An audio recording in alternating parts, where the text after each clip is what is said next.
Hi, everyone. Thanks so much for joining us today. Our guests are Deb and Sherry, and I'll talk about them in a little bit. Thanks so much for being here. And Rami and Jessica, I'm always glad to see you guys too.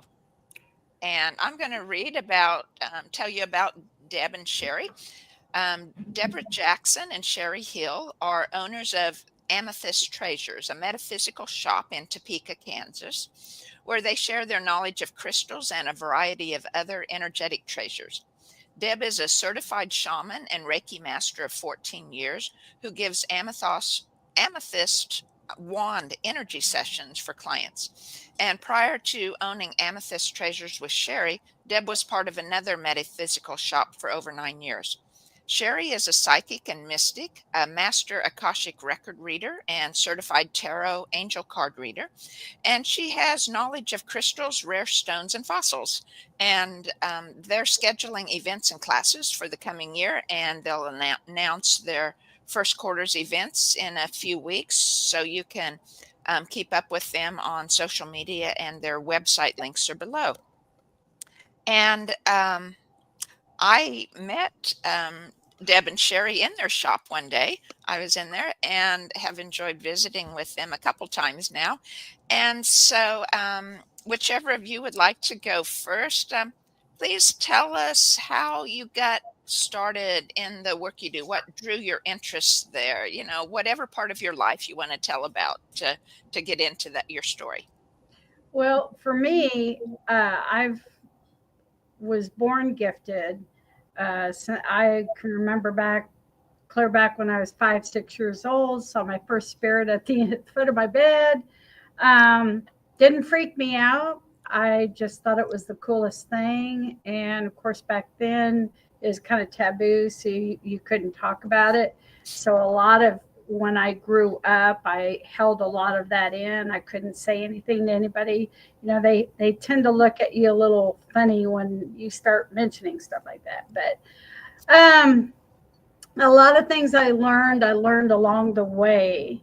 And it wasn't until later in life that I encountered my first mentor, and she kind of got my foot started in the door. And then she goes, I can't do any more for you.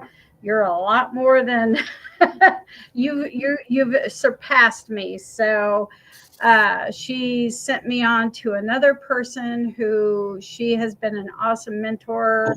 Uh, and then come to find out, um, it's she now comes to me every once in a while as well.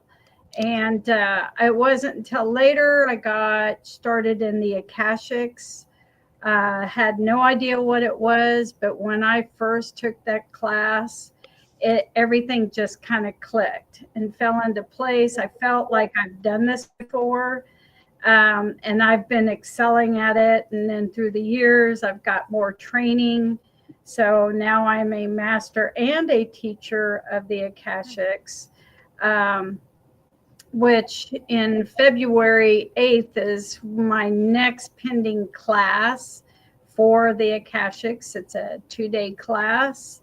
Must attend both days to be certified, but it is a well-informed class. You will get a lot from this class.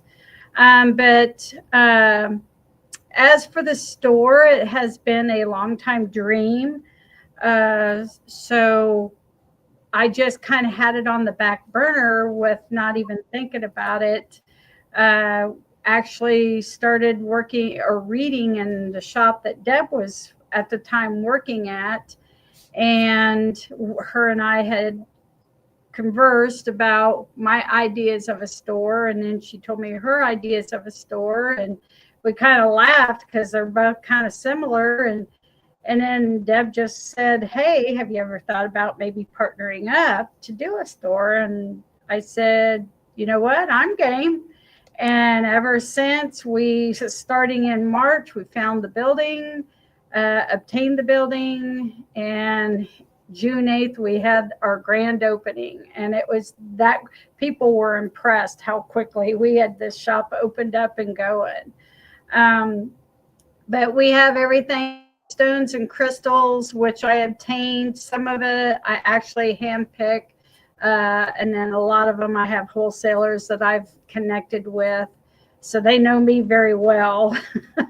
But we also have various other items, as well as sages and incense and candles and crystal lights. And then we also have consigners on board as well.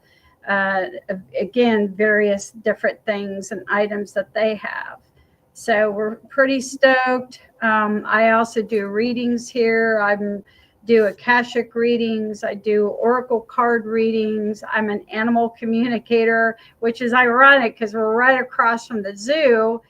And I connect with this lion that I hear every day. Oh, he has been a hoot. So I've done that ever since I was a kid. But I just kind of well-rounded, kind of do it all kind of thing. So, but I thoroughly enjoy doing what I've been doing and been doing it for several years. And people are just amazed every time I do Akashic Records, and oh my gosh, it's an awesome, and it's an honor when I do a reading for somebody. I get to share in that information as well, which is awesome. Yeah, very cool. Yeah, what a great story. And Deb, would you want to tell us yours too? And then we can just visit. Yeah. Well, I've been in the metaphysical world since my early 20s, but I've journeyed into different things. Of course, I always held on to my basic beliefs of love and light and helping others. But, I studied Wicca for a while, looked into other religions, some Asian, some whatnot, and just kind of formed my own path. And that path was taking me away from the shop in which the partnership I was in was at. So I needed something else. I just retired from my work last March. So I've already been planning in the back of my mind and where I wanted it and what I wanted. And I knew that we would have a healing area and that I would have people come in and share their gifts and their wares. And when I met Sherry has the crystal connection. I have learned that I can help the customers, but she is the authority. I leave that to her. And she does the readings. I can get messages as I'm talking to people, but that's not my gift. My gift is in the healing energy. And I can't really say that it attributes to healing. It doesn't actually heal. I am not a doctor, so I can't put out that I heal, but I can help you learn to help yourself. And that's what I use the Reiki for. And we're going to do some self-work classes this next year to help people learn how to take care of themselves and channel their energies and clean up their chakras so that they can invite a healthier lifestyle. Yeah, very good. So we have some practitioners that are coming on board too. So I hope everybody will welcome them as well. Nice. Yeah, very good. Very good. I had this thought come to me, and I thought it'd be a good way to start our conversation then, of talking about crystals in specific, but this would apply to both of you. I'm sure that you would, what the question is, if you could tell us a story or more of when you've noticed obvious power or changes from using crystals, like in the people that you're helping, or in yourself when you're working, for your own personal things, to tell us more about how you've noticed the power specifically of crystals that's contributed to your healing or their healing. Well, I know the one occasion I had, which was, I'm a very open-minded person, of course. And I had someone suggest, because I had been working with crystals, and a lot of times I do meditations with crystals because crystals assist us in whatever it is that we're doing or trying to do. And this person suggested, she goes, "Hey, I have a crystal. I'd like you to try to meditate and see what kind of result you get from it." And I told him, okay, sure, no problem. And that was ocean jasper. Of all crystals, ocean jasper was really interesting. And so when I first meditated with it, oh my gosh, usually my meditation sessions can last anywhere from 15 to 30 minutes, but this particular meditation lasted an hour. This ocean jasper, when I meditated with it, I usually I will either hold it or I will place it on myself as I'm meditating.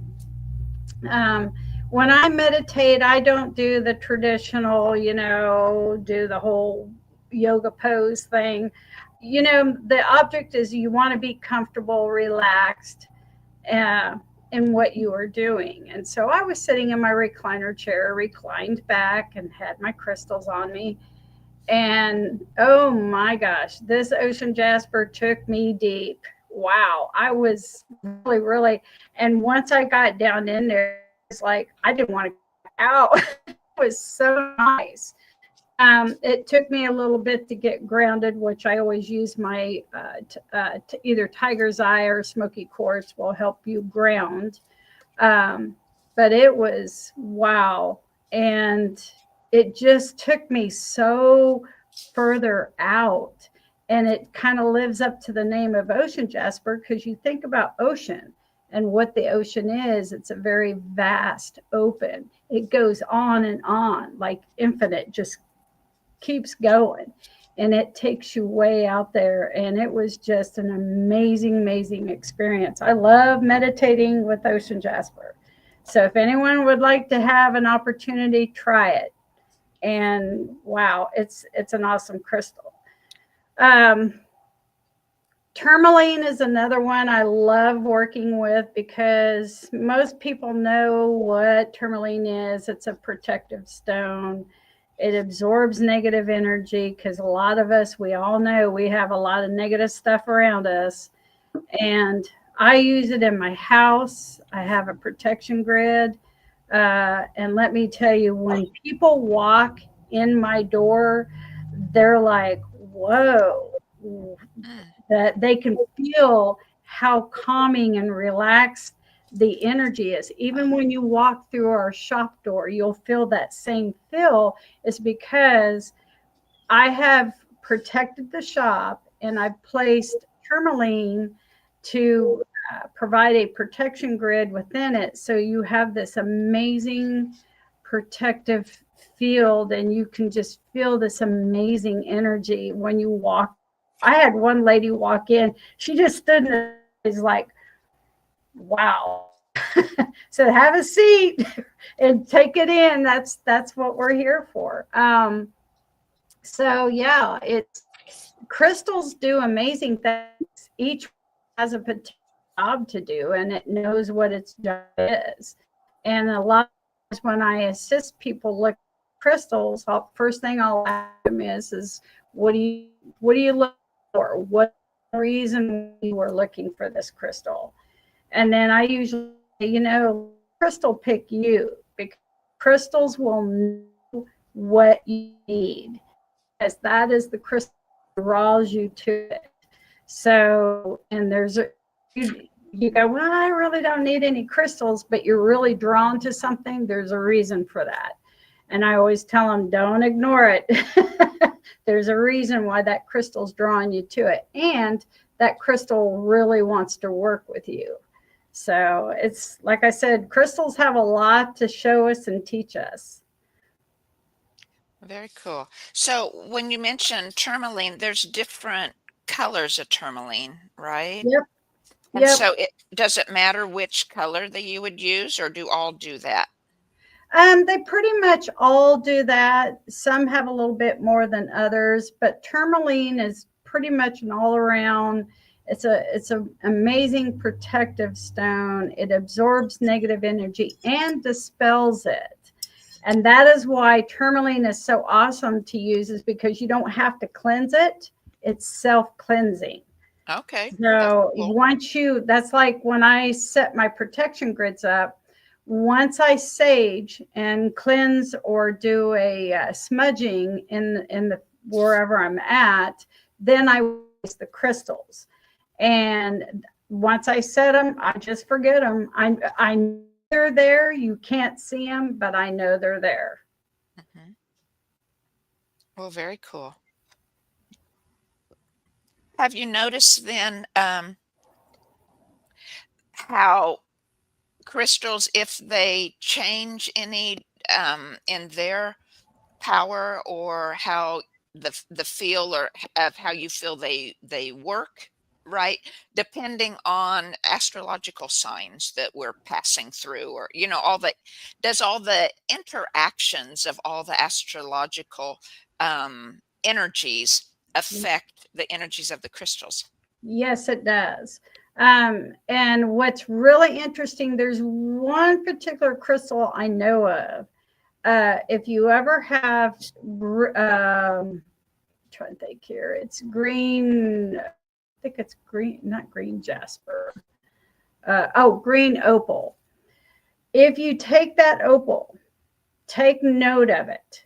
I have a photo of mine, and I take a picture of it, because green opal is known as, the more you use it and the energy that you use it for whatever reason, the color of that opal will change color. Sometimes if it's a light green, it might go a darker green. Sometimes if it's a darker green, it might turn lighter green. It's really interesting to see how these crystals, they're living beings. Every single one of these crystals has a living being in it. It's a living. I mean, you think about where it came from. It came from our Mother Earth.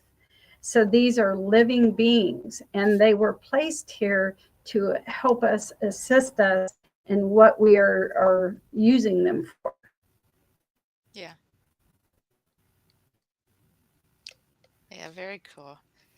Um, I was wondering, what about, I mean, and working with crystals, and you also, one time when I was in your shop, the first time, you were telling me about how you went to Arkansas someplace to dig crystals, and Yes, we how you find them, or how you tell which kind to pick up from there.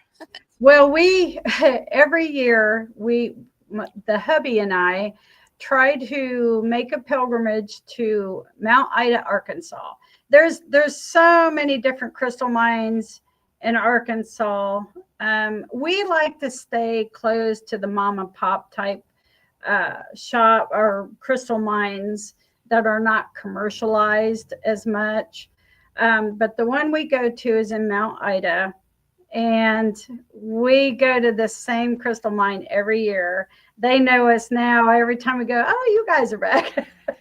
So we go down there, and a lot of times I will feel it out. I will usually know when we're in Mount Ida, because as soon as we start getting near or close to Mount Ida, oh yeah, I can feel the energy from those crystals. There was one this last time that I went, it actually triggered an anxiety attack on me. I hadn't had one of those in years, and I'm like, what the heck is going on? I ended up having to call my daughter and to have her talk me, refocus the mind a little bit. And after that, I was good.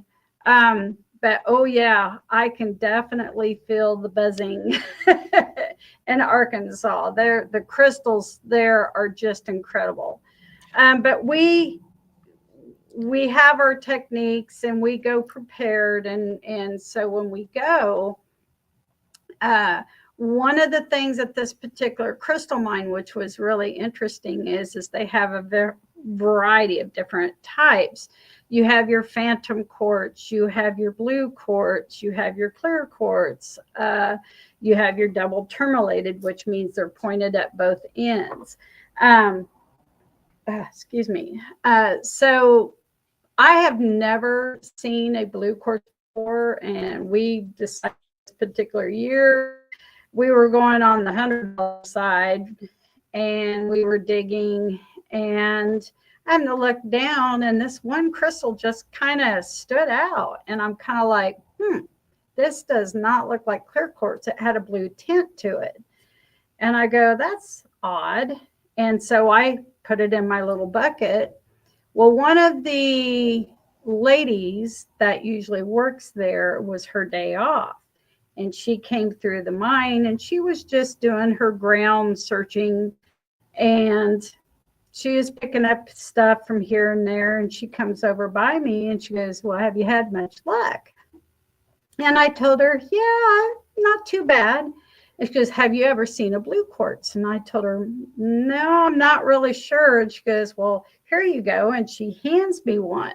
She said, this is a blue quartz. And I was looking at it and I go, that kind of looks like the one I picked up. And I said, I think I might have picked one up. She goes, well, let's see it. So I reached in my bucket and I pulled it out and I showed it to her. And she goes, yep, that's a blue quartz. She said, where did you find that?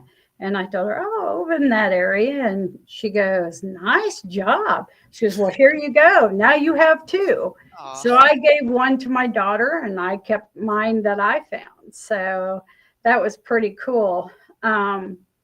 Crystals are, we travel, the hubby and I travel all different places. We look for interesting places. We're always trying something new. And we will video and document our experience, because if we have a good experience with the owners or whoever it is at these particular mines, then we will pass that information off to others. And it is just, I know they do it a lot on YouTube and Facebook and stuff like that. And it's a great idea, because it doesn't just advertise that particular mine, but it's a really good places to go to that's not too terribly expensive. I mean, we go to Arkansas crystal mining, $25 a person all day long, and you keep what you take or find. So it's a wonderful experience. Kids can enjoy it. We've seen kids go there. I guarantee you those kids will be sacked out by the time you're hitting the road, because they are all day long in a crystal mine. Yeah, it's awesome. And they just find little crystals and they just think they found the world's amazing treasure, because it is. It's treasure. You're treasure hunting for crystals. It's awesome. Yeah, very cool. Are these in caves? Is it caves? I've never been to one. Or is it just open kind of rocky areas? Yep. It's kind of basically the one we go to, it's almost like a pit in a way. And basically what Bobby does, that's the owner of the particular, we go to Twin Creek Crystal Mine there in Mount Ida, Arkansas. And basically he runs an excavator and he goes, uses the other, and you'll see, you can look at the walls in this pit and you will see the veins of crystals everywhere. And so what he'll do is he'll take his excavator and he'll pull it in and he'll pull this stuff out. And then he just kind of opens stuff up. Now every year they have a crystal competition. Of course, you have to pay an entry fee. I have no idea what it is. I'm sure it's pretty expensive because, oh my gosh, it's pretty nice when you see some of the crystals that come out of this mine. It's like, wow. Matter of fact, last year when we went, Bobby was telling us they were preparing the mine site, because the site, when they do this competitions on a different location than where you're mining at. And he was digging his excavator in, and this huge crystal, I'm not kidding you, was probably that big around, it rolled into his bucket. And I go, OMG, what did you get out and get it out? And he goes, nope. And I said, what did you do with it? And he said, oh, I took it over where they're going to be digging these crystals up. He said, and I just carefully rolled it out of the bucket. Then I went back and got another couple of bucket full of crystals and buried it. And I said, so where did you bury this at? He's like, don't work that way. So, but Bobby's awesome. He's the man has been doing this for years, and he's got loads of information. Matter of fact, I tried talking him out of a crystal. He had this beautiful little crystal piece cluster in his cab of his truck. And I mean, the points were every bit of that long and probably about the size of your finger, cut everywhere. I go, hey, where did you get that? And he starts out digging, and he said, I saw it and I just pulled it out, and there it was. And I said, you want to sell it? And he goes, no. It's mine. It's like, darn it. It was absolutely gorgeous though. But you never know. Like I said, when you go to these crystal mines, it's like treasure hunting for crystals. Yeah, very cool. I know, being in your shop, you have a lot of this is more for Deb, I think, probably questioning on your shaman tools and accessories. Are those you sell there in your shop too? No, we'd like to eventually get into some things, but right now, no, they're primarily what's here is what I use in the healing room. So we're working towards that. Sure, it takes time to build your shop, build up everything, inventory and things, for sure. Could you tell us though, Deb, more about your Amethyst Wand sessions or whatever? I haven't heard of that before. Well, it's just the name I came up with. Now, when I was going through my shaman training with the shaman was also my Reiki master. And we had a session where we chose our wands. It was a separate but they married them. And I kept looking at this double tourmalated amethyst. Oh gosh, I want that to be mine. But we were working with the other people, and someone else was to choose our wand. I ended up with that wand. So that's where that name came from, and it is in my healing area, along with the first crystal I was ever gifted, which is a rose quartz about the size of my hand here. A friend gave me that, and I have used it a lot before my Reiki work as well, because I had a really bad for a while, and that helped calm me. And then I learned how to use it other ways. So by the time the Amethyst Wand came along, that just added to the tools. And I have other stones. I usually use them to help set the energy for the room when I'm ready to work in there.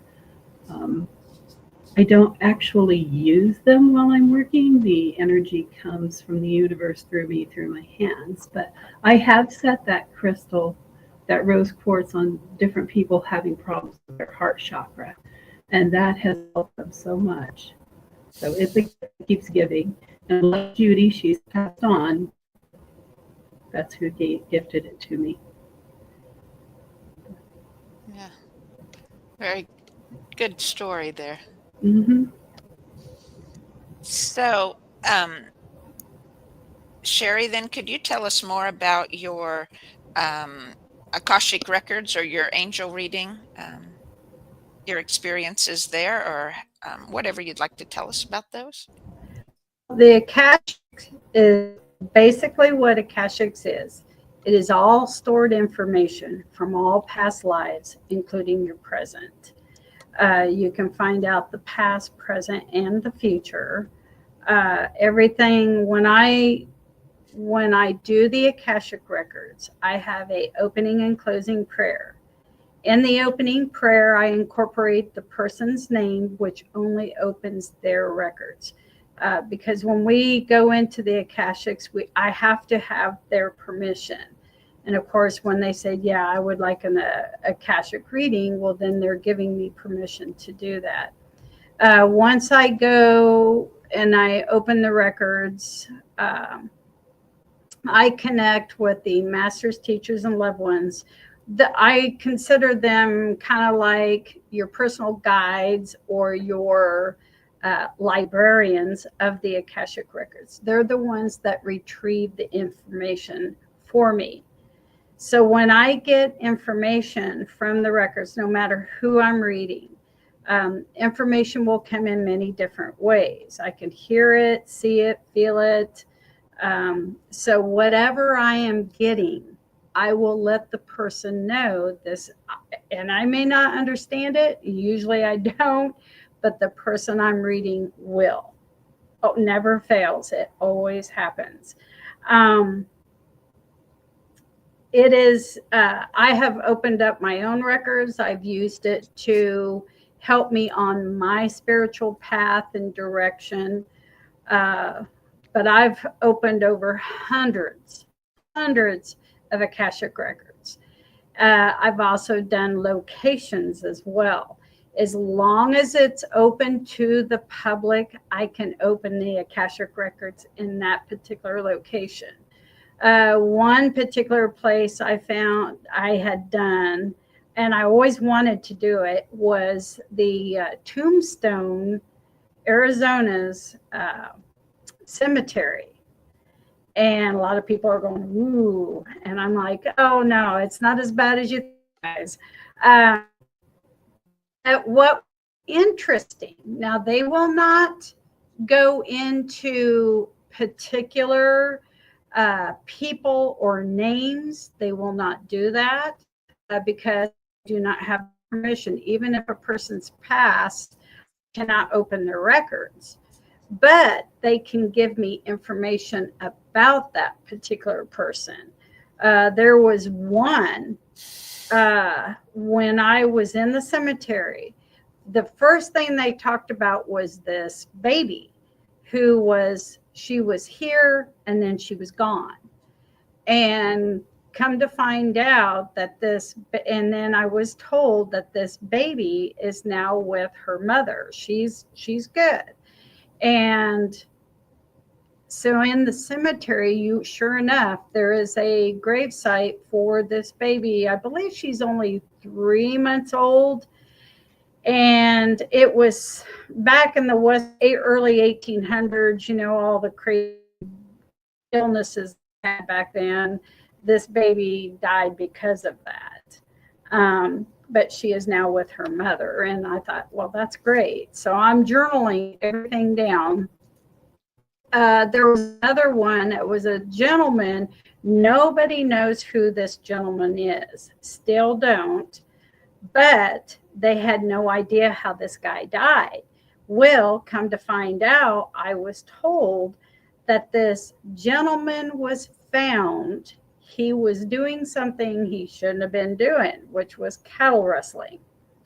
And he got caught. And that whoever caught him took him out. I mean, back then they didn't mess around. That's why they called it the Wild West. And so they took him out and left him out in the middle of the desert until he was found. And so we now know that and everything that I got from the readings that I did in the cemetery, I relayed to the coordinator of the cemetery. And she explained to me, she goes, we've had all kinds of paranormal people come out here and doing readings and this, that, and the other, but we've never had anybody do Akashics. And she said, matter of fact, we've never heard of it. And I said, oh yeah, Akashic's been around for a long, long, long time. So she was very appreciative of the information that I relayed to her. I've done an Akashic on my house. I actually did it 3 years after I moved in. I didn't want to do it in the first year. And so after the third year, I decided I'm going to do an Akashic on the house. And oh my God, my house is awesome. And it's an old 2-story farmhouse that they renovated. And they still left some of the old, but when we went in there, the house said when it saw my husband and I walk through, the house knew that my husband and I were going to be the ones buying it, and that it liked our energy. It likes the energy that we brought into it. And then it says, oh, and by the way, birds are showing up. And I couldn't figure out, what are you talking about? Well, that's when I discovered the husband and I, we always sat out front. We got this little porch area where we always sat out in the summertime. We sit out and enjoy the evening. And we started seeing birds we hadn't seen in years. And I'm like, oh my God, this is so awesome. Because we were even commenting about that. It's amazing the information that you can get from the Akashic records. Everything that's in there it's in our records. And I've done animals. I actually did one of my horse, who has now since crossed the Rainbow Bridge. But one of the things that we had to do when I was in the class learning about Akashics was we had to do a Akashic record on a living thing. And it could be a pet. And I didn't really want to do a cat or dog. And I said, hey, I got a horse. So I did an Akashic on my horse. I had to go through the logist. I had to ask him, can I open your records? And he's like, oh, yeah. And I'm like, oh, man, I'm in trouble now. I can only imagine what he's going to say. But I found out some things I didn't realize I had been doing. But in his eyes, it was like, this is how he felt. And so I'm like, oh my gosh, I didn't even realize this. And I explained to him, as soon as we get all moved in, and I will make the necessary changes, which I did. And oh my gosh, at the time my horse was a senior, and I have not seen this horse play like a 3-year-old in years. And to actually see him trying to buck and kick like a 3-year-old, playing in the water like he did when he was younger. And it changed him like that. And it was like, oh my gosh, who knew? And so that's why every time I open up a records, whether it's for a person or an animal or a place, you just never know the information that you're going to learn and find out. So it's really awesome. Really interesting. I was wondering, like I do biofield tuning, and it's like our aura or our biofield is the record of our life. We find pockets of, you can know how old you were when you had a certain pocket and things like that because of where you are in your field. And I can tune myself. I do tune myself, but it's like it's not as powerful in the change as if I was working on behalf of someone else in their aura or in their biofield. And I was wondering, when you were doing Akashic Records, is it the same thing? Is it when you're doing yourself or your pet, something that's real close to you, is it harder or more difficult, or do you not see as much because it's so close? So you have your own living emotions and stuff that kind of act as interference to things. What do you find? There are times, that's why a lot of times I try not to do an Akashic record on family members, because it is a little more challenging because that person. But for a pet or an animal, it's a little bit different. But when I do the Akashics, well, any reading that I do, I'm an empath as well, as most of us are. And so we feel everything. And as I'm doing these, I feel everything. I feel the energy. There's times when I had done an Akashic record for somebody here in the shop, and we were back there, and all of a sudden I just started crying. And I'm going, what is going, why are you so sad? And they just looked at me like, how did you know? And I said, because I can feel it. It's like this wave of energy that comes in, and it's just this emotional, I mean, it's like a roller coaster that comes in, and it's like, whoo. Sometimes it can be a lot. And then there's sometimes I'll sit there and go, okay, this is, now I'm getting the gist of it.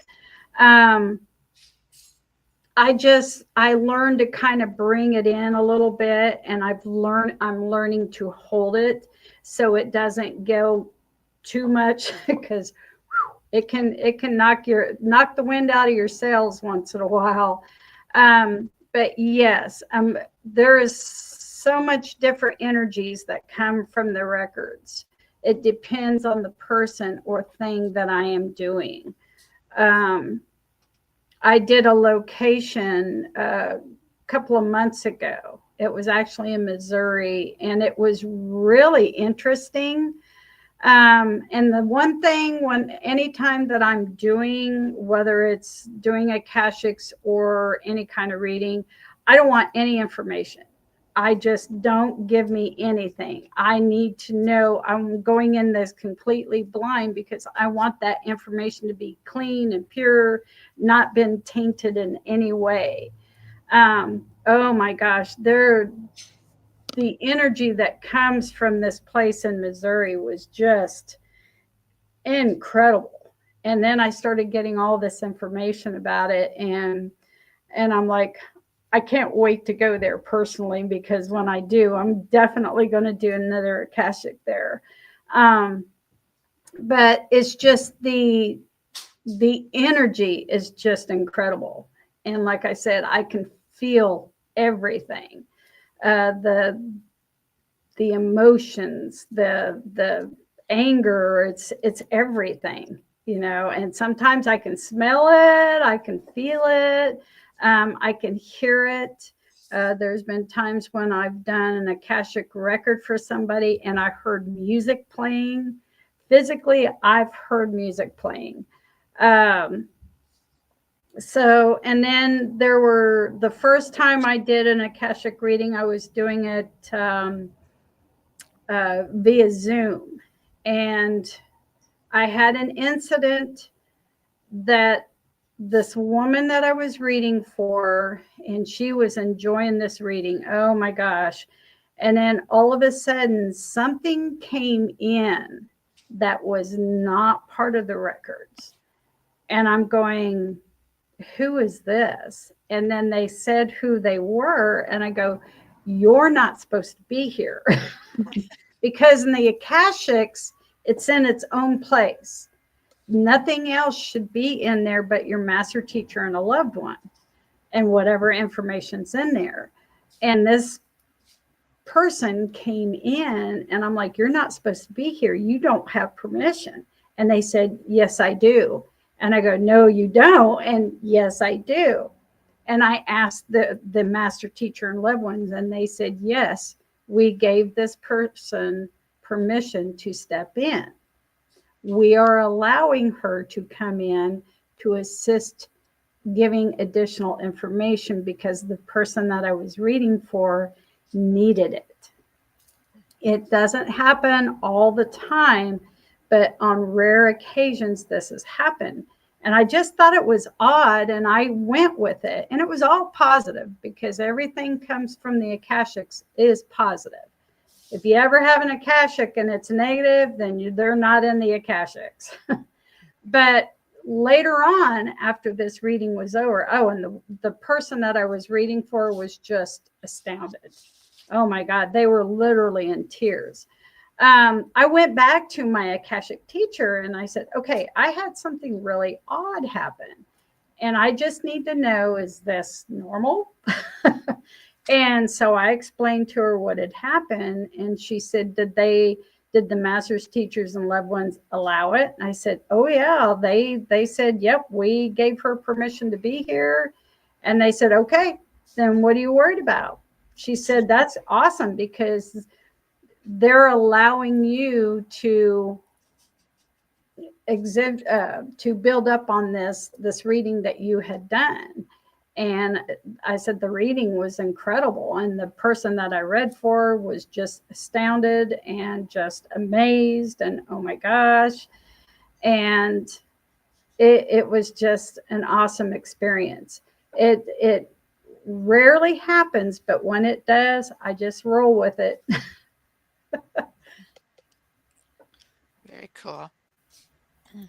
Did you guys have any experiences with picking where your store is? Did you have with it? Was there any special reason for being in that location, or was it the zoo across the way? I have been looking at this for years. Originally, the unit next to us, I looked at several years ago and tried to get the other business to move there.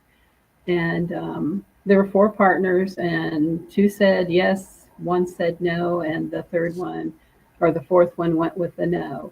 So then there used to be a mobile wave was here, wireless phone company. Anyway, they moved out about 3 years ago. And I once again did the ideas with the 4 partners and was shot down. But I thought, I'm going to have a store there. And then last year, the beginning of the year, I started saying, that is my store. My store is going to be there. And I was nearing retirement. And I just, every time I drove by, which was about every day, that's my store. And then meeting Sherry just kind of put things together. And here we are.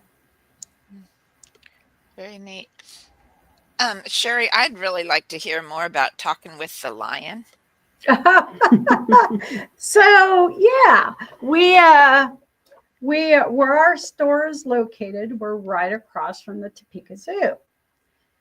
And the first time I encountered Mr. Lion, as he likes to be called, Leo, he said that whatever name they gave him is not his. He said, that's not my real name. And hey, buddy, I'm sorry, I'm not a part of that.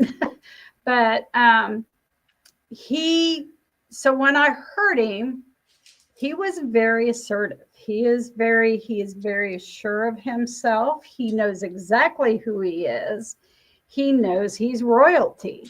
And so I started hearing him roar. And when I would hear him roaring, he was like very demanding. And I'm like, hey, easy guy, it's all good. So I'm connecting with this lion. And so this lion was just telling me all about, well, they're slow and feeding me, and I want my food, and I want my food now, and it's like, well, they're getting to you. Trust me, buddy. I'm sure you're not starving. But earlier, it was, actually a few months ago, he was sounding off, and I was kind of starting to get a little concerned for him. And so there was one day I was here in the back and I would hear him. And all of a sudden I just felt like I was going to die. I mean, I'm like, and then I kept hearing, it hurts. It hurts. My tummy hurts. And I go, okay, I will see what I can do. And we had a gentleman who comes in who works at the zoo, and I expressed my kind of concerns. I said, could you make sure and see if they could check him out? Because I'm an animal communicator. And so when this lion was very upset, and all of a sudden, and then it was shortly after that's when I felt like crying. And so we alerted the zoo, And that day I saw zookeeper, because I could see the lion pen sort of through the trees a little bit. And the zookeepers were like, there were like 3 of them running out there. And all of a sudden it went like dead quiet. And there was no more roaring. And I thought, oh, maybe they probably tranked him and they were checking him out. But then the ladies of his pride started being concerned. Like, where's our man? And where are they taking him? And it's like, it's okay, guys. They're just checking him out, making sure everything's okay. He will be back. And are you sure? And it's like, yes, I am sure. They're just checking him out. And then we hadn't heard anything for quite a while. And then we found out that everything is okay with the lion, and whatever it was, it must be good. The ladies are happy. And then the next time I heard the gentleman lion roaring, he was feeling better. And I said, man, don't scare me like that. Don't do that. So I've always connected with animals. Ever since I was a little kid, I could hear animals speaking. And again, I never said anything to anybody because, you tell somebody, hey, I can hear my animals talk. They look at you like, well, we're going to get that padded room ready for you. But I would hear animals talking. And believe it or not, animals understand us. Every single animal in this world understands what we are saying. So I just learned to communicate with them. And a lot of times I will talk telepathically to them because, and then there are times when I'm by myself and I will verbally, I'm talking to my cats all the time and they look at me and go, okay. And the same way with my horse. Me and Storm and Norman knew we communicated a lot. And I knew the final days were coming close, which was a little bit rough. But I told Norman, I'm by your side, buddy. I'm with you to the end. So don't ever worry about that. And the day that I had to make the hard decision, I just kept thinking, don't leave me yet, buddy. Don't leave me yet. Wait for me to get there. And he did. And he knew, and I knew. He was letting me know he was ready.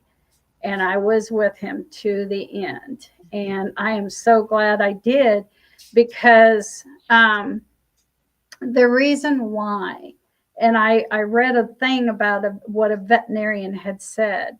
And this was like a few days after my horse had crossed the Rainbow Bridge, that they say when you have a pet who has to be put to sleep, you need to be with them when they're being put down. The reason is because as they're making that transition, they're looking for you. They can see us and they're looking for you and they want to make sure you're there.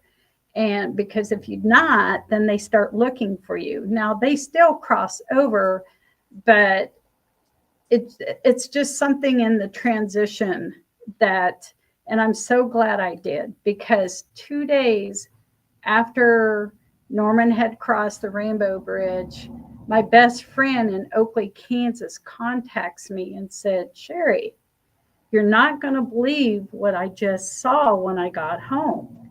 She said, I saw a gray horse running in my back pasture. I don't own a gray horse. She said, that was Storm and Norman. And I said, oh man. And then the same day that she was associated with a lady that did dressage work and physical therapy and stuff, she said she went to her kitchen window and looked at her kitchen window and saw a gray horse standing in her yard. And then she went back to go get her phone to take a picture and call, hey, somebody lost a gray horse. But when she went back, the horse was gone. But it got relayed to my best friend, who then told me. and said Norman was making his rounds. Aw. So Okay. I totally believe, in communicating and connecting like that, because whether it's a loved one or an animal or a pet or whatever we're connected to, we never lose that connected. We're always connected. That is why when they cross over, they always know what we're doing. They hear what we're saying, and they check in with us from time to time.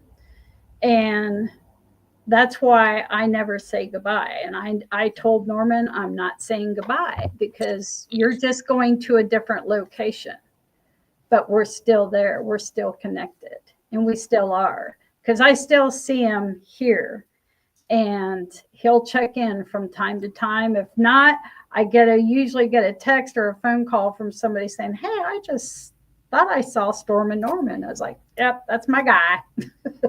So, and Norman and I we made this agreement long time ago that when it's my time to go home, he's going to come back, pick me up, take me across the Rainbow Bridge, drop me off, and then we do our thing. So I've been connected with Norman through many different lifetimes. I did find this out. He's been my war horse in many different times during Roman, Native American, a lot of different ones. So yeah, it's pretty awesome. I love it. That's a great story, great experience. I wanted to, before we close, I wanted to go back to crystals just for a little bit. If someone was just wanting to start, they didn't know much about crystals, what's your advice to them to help get into working with crystals, or experiencing that energy in their life? Well, to learn about crystals, there's a lot of good books out there. My personal favorite is called the Crystal Bible. I think there's 3 of them, but I think there might be a 4th one now. It's called the Crystal Bible 1, 2, 3, and possibly 4. Has all kinds of information in it about every type of crystal. It breaks it down, all the information on amethyst, what it's made of, what it does, how you can use it. That is a great place to start. Start making a list of crystals. Think about what you want to use them for, how you want to use them, because crystals come in many different shapes, sizes, and forms. So you want a crystal that's going to work best in whatever it is that you're doing, whether you're doing a grid, which you have a type of pattern that you lay down with the crystals. Every grid pattern can represent whether it's abundance, bringing in luck and abundance, protection, just whatever it is that you're looking to do with it. A great crystal, I always like to start people out on the crystal path, and the must-haves is like clear quartz, which is an amplifier, tourmaline, which is a great protection stone and grounding stone, because we must ground anything that we do. We must ground. So again, it all based on what you are wanting to do with it and how you want to use it. They're welcome to come to Amethyst Treasure, and I can fill them in all kinds of information they would like to know about crystals. That sounds great. And one more thing here, I'm going to put my note to help people, remind them to please like and subscribe for us. But could you tell people how to get hold of you, like your social media links or websites or whatever, please? You can find us on Facebook, of course. We're also on Instagram, and I believe that's Amy Treasures with a Y for the Amy. Our webpage is Amy Treasures, AME treasures.com. And of course, you can message us through Facebook, and don't ask me the phone number off the top of my head. I know it ends in 500A. I believe it's 758-329-5008. And your Facebook is Amy Treasures. Facebook is Amethyst Treasures. Amethyst. Okay. It's the Alrighty. Instagram. That's the Amy Treasures. Okay. All righty. Well, And thank you. you. Can Google us too. Okay. Yes, that's how I found it. I found a different website, or maybe it was through a different company. Maybe it was your street number. It was Amethyst Treasures and a number afterwards. 708. Yes, I'm so 708. sorry. That's on the website. Amethyst Treasure. Yeah, Amy Treasures 708 is the website. Thank you for bringing that up. But yeah, you can Google us too. There is an Amethyst Treasures in California that comes up if you don't put Topeka, Kansas. Right. So, Okay. Very good. Well, Sherry and Deb, thank you so much for sharing your stories and your knowledge about so much with us. We really appreciate it. thank you for having us. Oh, you're very welcome. And thank you, everyone who's viewing and watching. And we appreciate you being here too. And we'll catch you next week. Many blessings.